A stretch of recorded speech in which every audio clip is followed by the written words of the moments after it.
बड़ी मुश्किल से तो ये मुल्क सही रास्ते पर, सही सम पर गामजन हुआ है, चलना शुरू हुआ है, अब इसे चलने दें। और एक और बात, अहम बात जो शहबाज शरीफ साहब ने कही कि उनकी भी तबीयत नासाज है और उनका भी इलाज चल रहा है। अब इसके साथ ही मियाँ साहब की भी तबीयत के बारे में उन्होंने जिक्र किया और उन्होंने बताया कि जी वो मज़ीद वक्त यहाँ रह सकते हैं और कानून इसकी इजाज़त भी देता है। अब मियाँ साहब आपकी तो नीयत अभी से डगमगाने लगी, अभी से एक्सटेंशन के ख्वाहिशमंद हैं। क्या कहूँ, यही कहूँगी कि वाह बात है मियाँ साहब ताड़ी। खैर आज ही ये खबर भी चली कि मियाँ साहब अपना इलाज करवाने पर आमादा नहीं। और एक तो मियाँ साहब के नखरे जो है ना बहुत ज़्यादा, मियाँ साहब कहते हैं ना मियाँ के जानिसार बेशुमार, ये भी साथ ऐड करते कि मियाँ तेरे नखरे बहुत ज़्यादा भाई, बेमिसाल। अच्छा जी, अब मियाँ साहब के जो नखरे हैं वो बहुत ज़्यादा जारी हैं जी, वो आमादा ही नहीं हो रहे इलाज करवाने पे। ये बात भी की जा रही है कि जी अब उनको अमेरिका ले जाना चाह रहे हैं। अब मियाँ साहब पहले ये तो फैसला कर लें कि इलाज करवाने जाना है आखिर या फिर सैर सपाटे करने।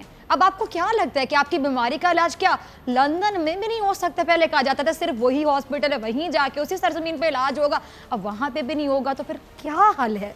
अच्छा जी, मेहमानों से तारुफ करवाती हूँ, मेहमानों से समझ करते कि उनको क्या समझ आ रही है। सदीक जान हमारे नुमाइंदा खुसूसी हमारे साथ मौजूद है। सदीक जान वार्म वेलकम। पीटीआई से उस्मान बसरा साहब हमारे साथ मौजूद हैं। बसरा साहब आपका भी बहुत शुक्रिया। और राजा आमिर आवास भी हमें थोड़ी देर बाद ज्वाइन करेंगे, जैसे ज्वाइन करते हैं उनकी तरफ भी चलती हूँ। अच्छा उस्मान बसरा साहब आपकी तरफ आना चाहूँगी, हुकूमती जमात को आप रिप्रेजेंट करें। मुझे बताइएगा, आपने शहबाज शरीफ साहब की अगर बातें सुनी हो, आपको कुछ समझ आया? अगर समझ आया तो क्या मकसद क्या समझ आया? वन लाइनर आपसे पूछूं कि क्या बताना चाह रहे थे? बिस्मिल्लाहिर्रहमानिर्रहीम। डॉक्टर साहब आपका बहुत शुक्रिया मदऊ करने के लिए। जिस तरह आप भी तज़ब्ज़ुब का शिकार है ना, और आपको भी शहबाज शरीफ साहब ने हस्ब रवायत जो है वो बिल्कुल आपको एक बंद गली में ला के खड़ा कर दिया है कि आज की प्रेस कॉन्फ्रेंस में वो करना क्या चाह रहे थे। हम तो सोच रहे थे जो यकायक प्रेस कॉन्फ्रेंस बुलाई गई है तो शायद वो डॉक्टर साहब अपने जो हैं उनके अदनान साहब उनको बगल में बिठा के तो मियाँ नवाज शरीफ के प्लेटलेट्स काउंट की बात करेंगे कि मियाँ साहब की सेहत आजकल ये है, वो हार्ले स्ट्रीट के अंदर जेर इलाज हैं, वो ICU के अंदर हैं, जो कि हम समझ रहे थे ना कि बड़ा सीरियस एक मरीज़ हैं मियाँ नवाज शरीफ साहब, जो हमें बताया गया कि बेल एप्लीकेशन पे मियाँ साहब साइन नहीं कर सकते। इस कदर नातमा हैं, इस कदर कमज़ोर हो चुके हैं कि वो बेल एप्लीकेशन पे साइन नहीं कर सकते। पूरी कौम भी तज़ादुद का शिकार थी, मुस्तरब थी जानने के लिए। और आज जब इन्होंने प्रेस कॉन्फ्रेंस कॉल की तो हम तो समझे कि आज शायद वो हमें कोई खुशखबरी सुनाएंगे, मियाँ साहब का कोई कामयाबी से इलाज हो गया है, कोई डॉक्टर आखिर मिल ही गया है हमें, क्योंकि बॉन्ड स्ट्रीट से डॉक्टर मिला कोई नहीं, ऑक्सफोर्ड स्ट्रीट से भी डॉक्टर को नहीं मिला इनको। तो अब हम ये देख ये रहे थे कि शायद आज हमें पता चले कि कोई डॉक्टर मिल गया है, उसका भी जवाब नहीं आया। फिर मैं ये समझा अपनी दानिश के अंदर कि शायद हो सकता है ये सेक्शन 12 को एलैबोरेट करने के लिए आए हैं कि सेक्शन 12 में जो कल इनकी प्रॉपर्टीज को फ्रीज किया है एंड चेयरमैन नैब ने अपनी पावर को इस्तेमाल करते हुए इनकी और हमजा की और शायद ये बताने आए हैं कि मरियम की भी कोई प्रॉपर्टी नहीं थी, लंदन तो पाकिस्तान क्या तो थी, तो हमारी भी नहीं। तो ये जो फ्रीज हुई है प्रॉपर्टी, तो ये बताएंगे ये किसकी हुई हैं और क्यों हुई हैं। और वो जो क्राइम प्रोसीड है डॉक्टर साहब, जो सेक्शन 12 है ना जी, जिसके अंदर ये सारी इनकी प्रॉपर्टीज को सीज किया गया है, फ्रीज किया गया है, उसके अंदर एक वर्ड है कि वो प्रॉपर्टी फ्रीज होगी जो क्राइम प्रोसीड होगी। और क्राइम प्रोसीड का उर्दू तर्जमा है लूट मार की दौलत, मूवेबल हो या इमूवेबल हो। तो मैं ये समझा शायद आज बड़ा, मैंने कहा भाई आज देखते हैं कि मियाँ साहब प्रेस कॉन्फ्रेंस कर रहे हैं तो शायद ये बताएं कि भाई मेरे बेटे की प्रॉपर्टियाँ कैसे बनी जो अभी फ्रीज हुई हैं, मैंने कैसे बनाई जो अभी फ्रीज हुई हैं, और सेक्शन 12 जो हमारे ऊपर लगाया, हमारी प्रॉपर्टीज़ को जो सरकार ने रख लिया अपने पास, लेकिन वो भी नहीं बताया। मियाँ साहब की बीमारी का भी नहीं बताया। मैंने कहा शायद ये डेविड रोज के मुताबिक बात करेंगे कि मैं आया हूँ लंदन तो यहीं बैठा हुआ हूँ, तो ये उनका दफ्तर भी पास ही है, तो इसने कहा था मैं ज़लज़ला ज़दगान के पैसे खा गया हूँ, टीटी कर गया हूँ सारे के सारे, और ये दबा धोने के लिए आज ये डेविड रोज को लेके बैठेंगे और वो माफ़ी मांगेगा इनसे भी और पूरी कौम से भी कि मैंने एक बड़े ही पवित्र खानदान के ऊपर दाग लगा दिया जिसके ऊपर कोई दाग नहीं लगा था। तो देखने तो हम भी आए थे मगर तमाशा हुआ ही नहीं। ना मियाँ साहब की बीमारी का बताया, ना अपनी सेक्शन 12 के अंदर जो उनकी प्रॉपर्टीज नैब ने फ्रीज की हैं उसका बताया, ना डेविड रोज का बताया कि मैंने जो ज़लज़ला का मेरे ऊपर इमदाद खाने का इल्ज़ाम है। तो मैं तो खुद कंफ्यूज हूँ कि उन्होंने आज ये प्रेस कॉन्फ्रेंस क्यों की। असल में वो जो थोड़ी थोड़ी वो हिंट दे रहे थे कि आज सुप्रीम कोर्ट से, असल मसला क्या है, इसी कोर्ट को ये गाली देते हैं, निज़ाम अदल को, प्रोसेस ऑफ लॉ को ये गाली देते रहे हैं, इसी सुप्रीम कोर्ट पर इन्होंने हमला किया हुआ है। इसी सुप्रीम कोर्ट और नीचे की जो इनकी मतहत कोर्ट्स हैं उनसे अगर इनके हक में फैसला आ जाए, ख्वाह वो संडे को आए, मंडे को आए, ये ट्यूसडे को आ जाए, ये सैटरडे को आ जाए, तो ये उसको मीठा मीठा करके हप कर लेते हैं, लेकिन कड़वा कड़वा ये थू करते रहे हैं। तो आज असल में वो तज़ब्ज़ुब का शिकार इसलिए थे कि इसी अदालतों को तो हम गाली देते रहे हैं, इन्हीं पे हम हमला करते रहे हैं, इन्हीं के प्रोसेस ऑफ लॉ को हम लोग मुतनाज़ा करते रहे हैं। और आप जो बेल एप्लीकेशन जो ऊपर जाके नैब ने विड्रॉ किया और 2-3 कमेंट्स हमारे लिए ऑब्जर्वेशन आई हैं पॉजिटिव, तो बेचारों को समझ नहीं आ रही थी कि अब इसको हम सेलिब्रेट करें, अदालतों को अच्छा कहें। अगर आज अच्छा कह दिए तो कल हमारे करतूत तो इस तरह के, कल हमें फिर पकड़ना है अदालतों ने।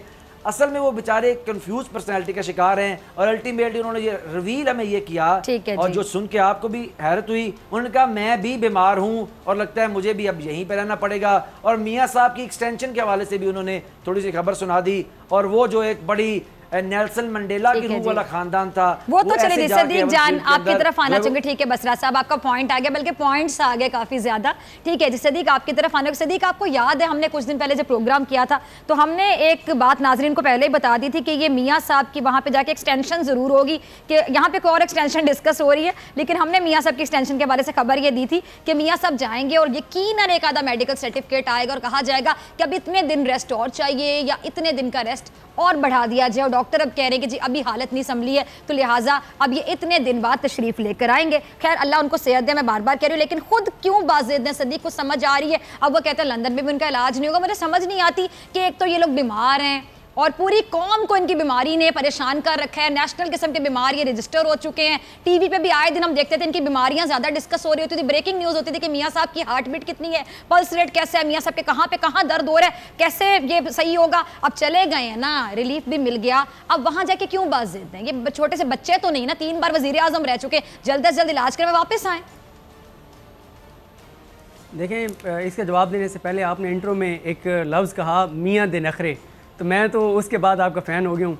तो ये बेमिसाल जुमले और इस लफ्ज़ के कॉपीराइट सब आपके पास ही रहेंगे, मियाँ दे नखरे। और ये बड़ा ज़ाहिर है आपने दुरुस्त कहा, बिल्कुल मियाँ साहब, क्योंकि लफ्ज़ अचानक मेरे ज़हन में आया, मैंने कहा चले ज़रा हम भी एक नारा लगा देते हैं।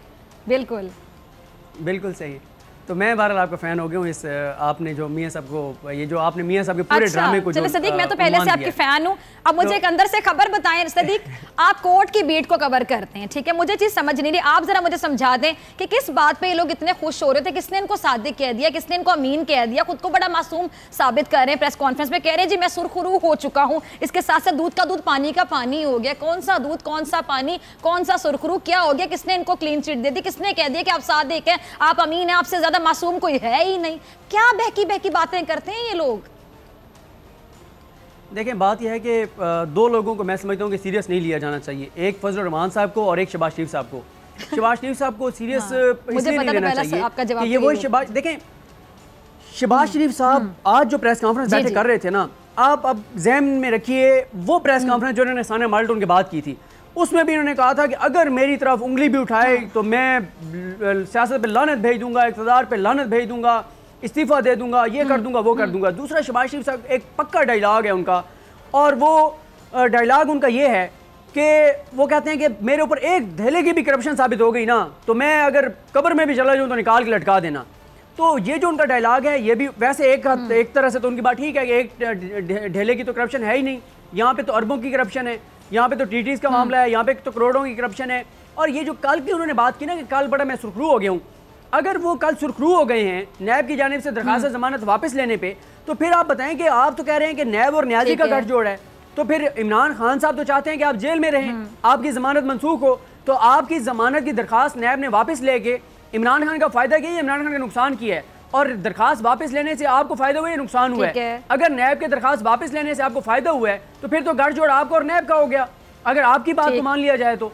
दूसरी बात यह है कि ये कानून के तहत, बसरा साहब एडवोकेट भी हैं, ये इस हवाले से मजीद बेहतर बता सकते हैं कि कानून के अंदर ये है कि अदालत के जो फैसले जमानत के केस में होते हैं उसके अंदर जो ऑब्जर्वेशन दी जाती है वो मेन केस को इफेक्ट नहीं करती। अभी शहबाज शरीफ साहब का ट्रायल नहीं हुआ शुरू, अभी तो ट्रायल होना है, ट्रायल के बाद पता चलेगा कि इन्होंने वो जो 56 कंपनी स्कैंडल थी, वो जो साफ पानी इन्होंने अरबों रुपए खर्च कर दिए, वो जो लाहौर के अंदर इन्होंने मनपसंद ब्यूरोक्रेट्स लगा दिए 15-15 लाख तनख्वाह पे, वो जब ट्रायल चलेगा तब जाके फैसला होगा। अभी तो ट्रायल ही नहीं चला, तो जमानत के केस के अंदर जो ऑब्जर्वेशन होती है वो मेन केस के ऊपर इफेक्ट नहीं करती। तो ये शहबाज शरीफ साहब अभी ये नहीं कह सकते उनको क्लीन चिट मिल गई, अभी तो उनका ट्रायल होना है, ये वापस है और ट्रायल का हिस्सा बने। चले, हमारे साथ लॉ एक्सपर्ट माहिर कानून मौजूद हैं आरिफ चौधरी साहब, उनसे भी पूछने की कोशिश करते हैं, वो ज्यादा रोशनी डाल सकते हैं। वार्म वेलकम सर इन प्रोग्राम। आपसे पूछना चाहूंगी चौधरी साहब, क्या आप कैसे देखते हैं, आपको क्या लगता है कि जो बातें करें जी हम मासूम हैं, हम सुरखरू हो गए, दूध का दूध पानी का पानी हो गया, पता नहीं क्या इंप्रेशन देने की कोशिश करें, हम सादिक हैं, अमीन है, हमें क्लीन चिट मिल चुकी है, जरा आप रोशनी डालेगा किसको कितनी क्लीन चिट मिल चुकी है। साथ ही मैं पूछना चाहूंगी कि नैब का और हाकिम वक्त का, यानी इस टाइम पे हमारे वजीर आजम इमरान खान साहब उनके गठजोड़ की बातें करते हैं अल्ल अलान, जहां इनको माइक मिलता है, जहां बोलने का मौका मिलता है, इस बारे में कानून क्या कहता है कि किसी का भी इमेज, आप किसी भी इदारे का इमेज, हाकिम वक्त का इमेज आप बाकायदा खराब कर रहे हैं, इसके बारे में भी तो कोई कानून होना चाहिए ना। गुजारिश ये है कि अभी तक तो फायदे सारे इन्हीं हासिल हुए हैं, जो ये चाहते थे इन्हें सब कुछ मिल गया, और ये जो इनके बड़े भाई हैं साहब, उन्हें ना सिर्फ बेल मिली बल्कि उन्हें बेल आउट मैं समझता हूँ कि मिल गया, और वो पाकिस्तान से बाहर जाकर अपनी जिंदगी गुजार रहे हैं और कभी वापस नहीं आएंगे।